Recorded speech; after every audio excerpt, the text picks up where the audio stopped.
Antara harus terus pun tidak, antara haram pun tidak. Tapi tengok kepada keadaan bagaimana. Itu lebih selamat, tuan. Sebab apa? Sebab ini berkait dengan soal agama. Kita tak nak iktiraf agama dia orang ni. Maknanya kita tak lakum dinukum waliyadin, bagi kamu agama kamu, bagi saya agama saya. Jelas. Begitu. Kita tidak menghalang mereka untuk menyambut perayaan mereka. Tetapi kita tidak mengiktiraf dan kita tak nak rahimkan perayaannya. Bahkan kita tak nak ucapkan selamat kepada mereka. Tak nak. Melainkan bila mana kita terserempak, kita jumpa dan sebagainya pada hari tersebut, di telefon kita ke, di SMS kita dan seumpamanya, cukup. Harus nak ucap pun boleh, tak ucap pun boleh. Tapi ada pandangan menyatakan tuan-tuan, haram langsung. Tak boleh langsung nak ucap lagi pun tak boleh. Itu pandangan yang lebih makna kata lebih tetaplah, lebih keras tuan-tuan. Tapi walau macam mana pun tak ucap tak apa. Bukan dah berapa apa-apa tuan-tuan. Yang penting tuan-tuan, yang penting kita ni ialah ucap tak ucap. Jadi kita faham, kita orang Islam, kita ada prinsip dan kita mempertahankan Islam sebagai agama yang satu-satunya diredai oleh Allah Ta'ala. Kita kena mempertahankan itu. Dan kita kena menunjukkan sikap kita sebagai seorang Islam lah, supaya dia menghormati kita, supaya dia melihat kita sebagai izzah kita ada, mulia kita ada. Ini kadang-kadang kita lebih-lebih lagi kadang-kadang. Ada setengah orang dia pakai baju Santa Claus tu kan. Orang Islam pakai baju lebih-lebih pula. Itu yang kita heran. Yang kita heran, raya kita ada dia pakai baju Melayu kita. Kita buat raya kan, pakai jubah dia. Mereka tak ada pula nak sibuk-sibuk kita. Kita pula nak sibuk-sibuk dengan dia orang. Kita lebih-lebih tu tuan. Kadang-kadang yang lebih dia orang Islam, orang Melayu lah, orang Melayu. Yang Pak Walau lah ni. Mereka hak lebih-lebih ni. Orang bukan Islam tak ada masalah pun. Yang kita nak pergi join buat apa? Bukan dia pun nak ajar kita pun, tak ada apa. Kita sekarang ngaja atas asas perpaduan lah. Banyak lagi tuan-tuan perkara-perkara yang lain yang boleh kita nak yang kita nak orang kata apa, nak bersatu, nak berpadu dan sebagainya ni. Perpaduan ni benda lain, banyak lagi benda lain. Kita buat sukan ke, kita boleh buat apa-apa program yang lain ke, budaya ke dan sebagainya. Boleh lagi. Ini agama tuan-tuan. Dia soal agama. Yang ni kita kena ada batas-batas. Batas-batas Islam. Itu kalau kita lihat lebih baik umpamanya kita tengok di situlah. Mengharus mata-mata pun tidak, nak mengharam-haramkan pun tidak, tapi kita tengok kepada situasi lah. Keadaan yang disebut oleh Dr. Soekarno itu lebih praktikal lah kalau kita tengok keadaan. Macam dengan muzik. Muzik ni pun sama juga. Ada ulama yang mengharuskan, ada ulama yang mengharamkan muzik kan, kecuali duf, gendang tu sepakat ulama boleh kita guna pakai untuk muzik duf ataupun di gendang tu, rebana tu boleh lah. Adapun yang lain daripada duf ada khilaf. Ada ulama yang kata harus, ada ulama yang kata haram. Tapi kalau ikut pandangan Dr. Al-Qadawi, muzik itu tidak memberikan apa-apa kesan kepada hukum. Yang memberikan kesan kepada hukum ialah cara kita menggunakan alat muzik. Cara bagaimana kita menggunakan alat muzik itulah yang memberikan hukum sama ada ianya harus ataupun haram. Macam mana kita guna pakai alat begitu. Dari sudut penampilan kita, dari sudut apa nyanyiannya, liriknya apa, lagu dia macam mana, semua itu dilihat. Adapun setakat alat itu tidak ada apa-apa hukum. Macam televisyen lah. Televisyen pun ada juga rancangan yang tak baik. Bukan televisyen itu yang harus ataupun haram, tetapi cara bagaimana kita menggunakan televisyen itu, menonton televisyen itulah yang memberikan sama ada kita mendapat dosa ataupun kita mendapat pahala. Nampak? Jadi kalau kita tengok program-program yang berkaitan dengan agama, kuliah ke, orang perdana Iwan Islam ke kan. Kalau nak tengok lah kan, kalau tengok tengok Islam kan. Tapi kalau yang macam hak lain-lain tu, hak yang mengaut-maut tu tuan-tuan, tak payah tengok lah. Tengok berdosa pula. Dia begitu.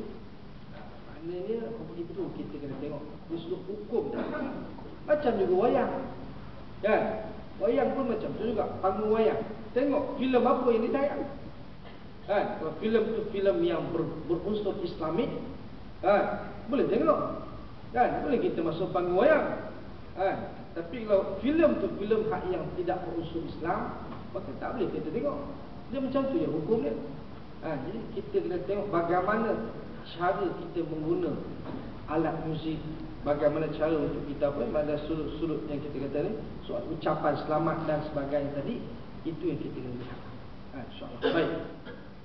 Balik sebelum kepada soal kita katakan faktor keberkesanan tadi.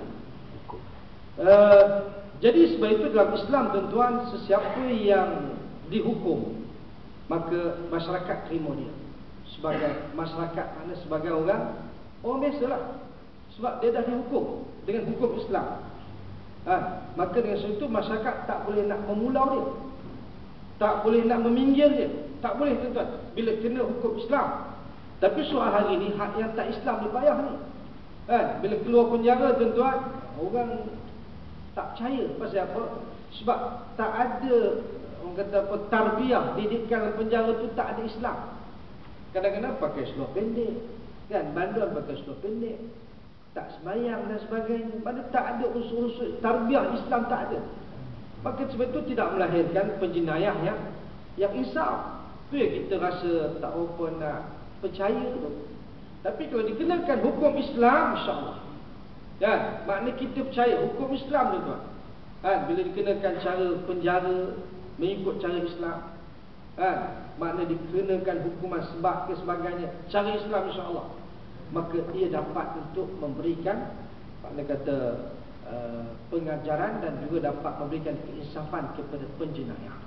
Maka kita kena terima tuan-tuan. Itu sebab kalau kita kes 3 orang sahabat yang dipulau, kan, dalam peristiwa mereka tidak menyertai peperangan Tabuk. Ada 3 sahabat orang yang beriman yang mereka itu tercicir daripada menyertai peperangan Tabuk, sedangkan mereka tidak ada apa-apa keuzuran. Lalu bila mana mereka tidak ada apa keuzuran, maka Nabi telah memutuskan untuk mereka dipulau. Sehinggalah Allah Ta'ala menurunkan wahyu membersihkan mereka dan menerima taubat mereka. 3 orang sahabat, itu Ka'ab bin Malik, apa lagi, Murarah Ibn Rabi' dan juga seorang lagi sahabat. 3 orang tu, maknanya mereka telah dipulau. Maknanya di pulau ni tuan-tuan, mereka tidak boleh, maknanya mereka, salam mereka tak dibalas. Bila mereka tengok muka mereka, mereka tengok sahabat berpaling ke pulau, tak cakap dengan mereka, tak cakap tuan-tuan. Kemudian lepas itu 40 hari macam tu. Masuk hari yang ke-41, Rasulullah mengarahkan isteri-isteri mereka pun jangan bersama-sama dengan mereka, diasingkan isteri mereka tuan-tuan. Sehinggalah hari yang ke-50 turun Al-Quran, ayat Al-Quran yang menerima taubat mereka. Bila mana taubat mereka diterima, maka sahabat-sahabat menerima mereka balik, seronok, gembira. Makna kata terima mereka sebagai sahabat. Makna mereka tak pulau lagi lah. Walaupun 50 hari tuan-tuan di pulau, 50 hari tak bercakap, senyum pun tidak, salam pun tak jawab, berpaling muka dan sebagainya tuan-tuan. Nak cakap apa? Nak hidup macam mana? Macam tu. Tak ada masyarakat. Itulah hukum Tuhan. Tapi lepas mana mereka dibersihkan 50 hari, lepas pada itu maka sahabat-sahabat terima balik 3 orang sahabat ni tuan-tuan. Tak ada pula mereka nak hina, nak pulau dan sebagainya. Sebab apa? Hukuman telah pun dikenakan ke atas mereka. Ini dia Islam. Bagaimana Islam tidak boleh memulau orang lah. Kita katakan bagaimana bila dikenakan hukum, maka habis, maka masyarakat mesti terima. Sebab Allah Ta'ala sendiri telah menerima taubat hamba-hamba dia. Walaupun dosa banyak macam mana pun, Allah terima taubat hamba-hamba dia, maka kita juga kita pun kena terimalah mereka yang melakukan jinayah bila dihukum, maka masyarakat maknanya tidak boleh mengulang, tak boleh. Itu hukum Islam. Baik, begitu juga dalam hadis Nabi menyatakan at-taibu minaz dzamb kaman la dzambalah. Orang yang bertaubat daripada dosa samalah seperti orang yang tidak berdosa. Nampak? Jadi maknanya orang yang dikenakan hukum, biasanya orang ni dia bertaubat. Apatah lagi mereka yang dihukum dengan cara mereka mengaku sendiri mereka bersalah.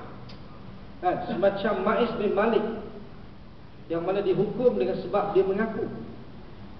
Kemudian